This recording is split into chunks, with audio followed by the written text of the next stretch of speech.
ना कोई स्पीच, ना कोई फेयरवेल, फिर कैसे सत्ता पक्ष वाले ये बात कह रहे हैं कि सब कुछ ठीक है, ऑल इज वेल है। उपराष्ट्रपति जगदीप धनखड़ जी ने अपने पद से इस्तीफा दे दिया है, ये बात सबको पता है, लेकिन सबको ये नहीं पता है कि ये इस्तीफा क्यों दिया गया है, इसके पीछे का कारण क्या है। आज की इस वीडियो में मैं आपको इस्तीफे के पीछे के जो मुख्य कारण है वो बताऊंगी, तो इस वीडियो को लास्ट तक जरूर देखिए। इस चैनल को सब्सक्राइब कीजिए और अपनी राय मुझे कमेंट सेक्शन में जरूर दीजिए। तो देखिए, मानसून सत्र के पहले दिन की कार्यवाही हुई थी और जैसे जैसे दिन ये बीता, शाम हुई, अचानक से खबर आती है कि जगदीप धनखड़ साहब ने अपने उपराष्ट्रपति के पद से इस्तीफा दे दिया है।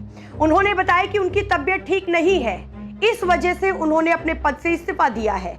और जैसे ये खबर आई वैसे ही विपक्ष की तरफ से भर भरा के सवाल किए गए और वो अचानक से जगदीप धनखड़ जी के हमदर्दी बनने लगते हैं और सबने सिर्फ एक ही बात कही कि इस्तीफा होना नहीं था बल्कि करवाया गया है। तो धनखड़ साहब का इस्तीफा मंजूर हो चुका है। अब जगदीप धनखड़ जी पूर्व उपराष्ट्रपति हो गए हैं। जगदीप धनखड़ जी को 9 मार्च 2025 की रात को अचानक सीने में दर्द हुआ था।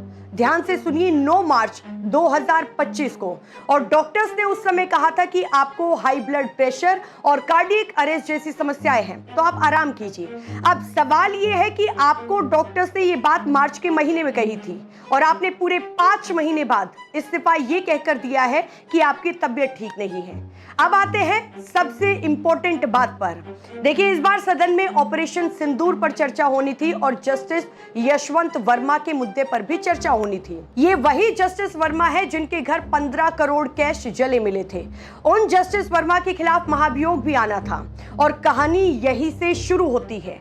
कहा यही जा रहा है कि जस्टिस वर्मा जगदीप धनखड़ साहब का पद खा गए हैं। तो जस्टिस वर्मा ये हाईकोर्ट के जज थे, उनके घर पर 15 करोड़ कैश जला हुआ मिला था। और सोचिए कि ये खबर मीडिया में 7 दिन बाद आई थी और जगदीप धनखड़ जी के थ्रू ही आई थी।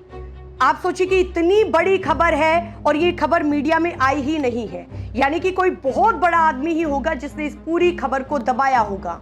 और उसके बाद से ही लगातार जगदीप धनखड़ जी अप्रैल के बाद से मई में, फिर जून में जस्टिस यशवंत वर्मा के खिलाफ डायरेक्टली या फिर इनडायरेक्टली बयान दे रहे थे। और उन्होंने लगातार 2-3 सवाल किए थे कि कौन वो आदमी है जिसने 15 करोड़ रुपए कैश दिए। दूसरी बात उन्होंने कही कि 15 करोड़ रुपए जले हुए कैश मिलने के बाद भी ना कोई एफआईआर दर्ज हुई और ना ही कोई इस मामले पर इन्वेस्टिगेशन शुरू हुई। जस्टिस वर्मा ने अपने पद से इस्तीफा क्यों नहीं दिया और मीडिया में ये खबर 7 दिन बाद ही क्यों आई? ये सवाल मेरे नहीं बल्कि जगदीप धनखड़ जी के थे।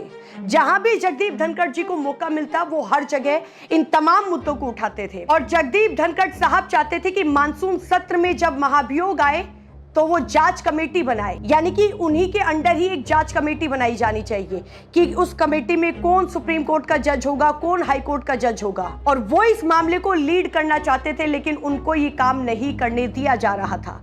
तो ये हो गया पहला कारण। अब बात करते हैं दूसरे कारण की। देखिए, दूसरा कारण ये है कि जगदीप धनखड़ जी लगातार किसानों के मुद्दे उठाते थे। अक्सर वो कहते थे कि मैं किसान का बेटा हूं। उन्होंने एक मंच से तो शिवराज सिंह चौहान जो केंद्रीय मंत्री है उनको ये तक भी कह दिया था कि आप किसानों से वादे ही वादे कर रहे हैं, उनके वादे आप कब पूरे करेंगे। यानी कि किसानों के मसले पर भी जगदीप धनखड़ जी चुप नहीं हो रहे थे। तो एक कारण ये भी बताया जा रहा है कि उनको चुप कराने की कोशिश की गई है।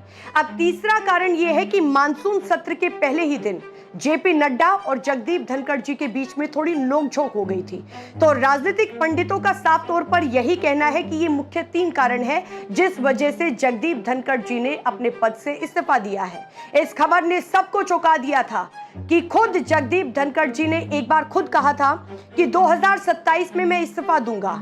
उन्होंने यहां तक भी कहा था कि मैं किसी से डरता नहीं हूं। तो क्या वो कुछ मैसेज तो नहीं देना चाहते हैं? आपने इस वीडियो को अंत तक देख लिया है, तो ये 3 कारण आपने जान भी लिए हैं। अब आपकी क्या राय है वो आप मुझे कमेंट सेक्शन में जरूर बताइए। नमस्कार।